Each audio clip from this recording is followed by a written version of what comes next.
How's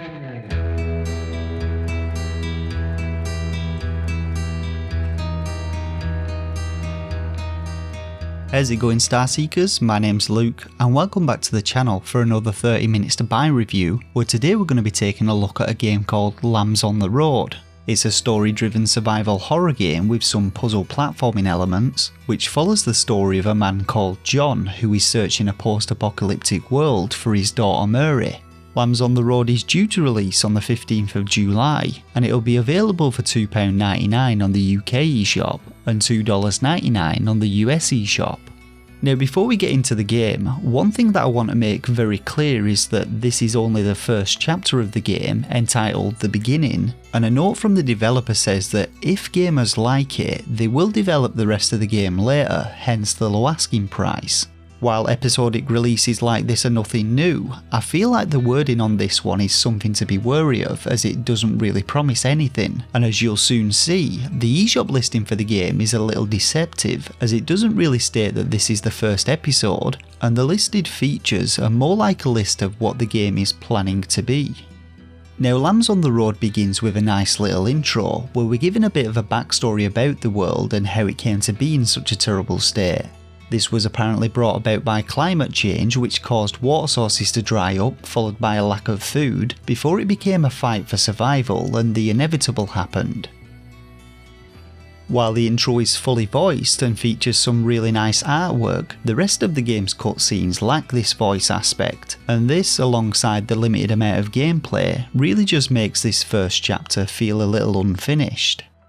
Now this first chapter opens with another cutscene going into more detail on the state of the world, but nothing is really mentioned about John or his daughter, and then was simply dropped into the game and given control of John himself without any sort of direction. I did kind of feel this was a bit of an odd way to introduce the main character, as we're given no context on why we're here or what we should be doing, but exploring this first area does give us time to learn the game's controls, which are pretty much your standard platformer controls. Character movement is handled by the left thumbstick and D-pad, we can run by holding ZR, and the action button is bound to Y, which lets us climb up ladders, pick up items and interact with other objects. Alongside these we also have a jump button which we get to use frequently in conjunction with some running, and the A button puts us into a stealth mode, allowing us to sneak up on unsuspecting victims.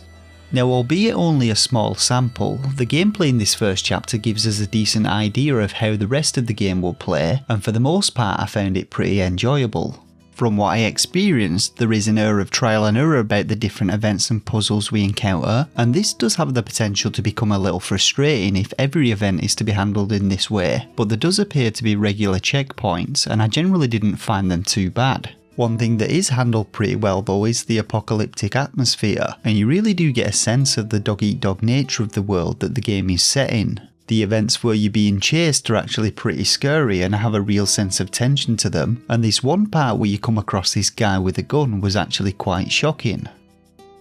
Now you'll probably have already noticed that I'm going to be keeping this video very brief, and I'll be totally honest with you, despite this being the first chapter of the game, it really feels more like an extended tutorial than anything else.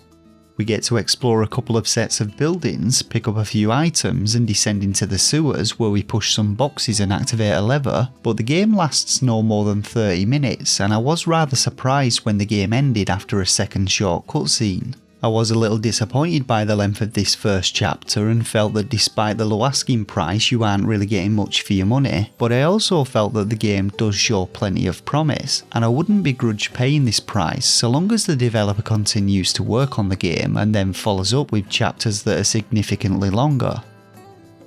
Now based on everything that I've said and the uncertainty about the game's future, I'm gonna have to sit on the fence with Lambs on the Road, but if you do want to check it out for yourself and put your trust in the developer, then it isn't gonna cost you a lot. Hopefully, once the game releases, they will have enough interest to spur them on, and Lambs on the Road will develop into a great little title. And so that's about it for this 30 seconds to buy video. If you enjoyed it and it helped you out, make sure to hit that like button, let me know your thoughts and opinions on the game down below, and don't forget to subscribe to the channel as I upload new Switch game reviews and content every few days. For now though, I just want to thank you all once again for watching, and until next time, take care of yourselves and game on.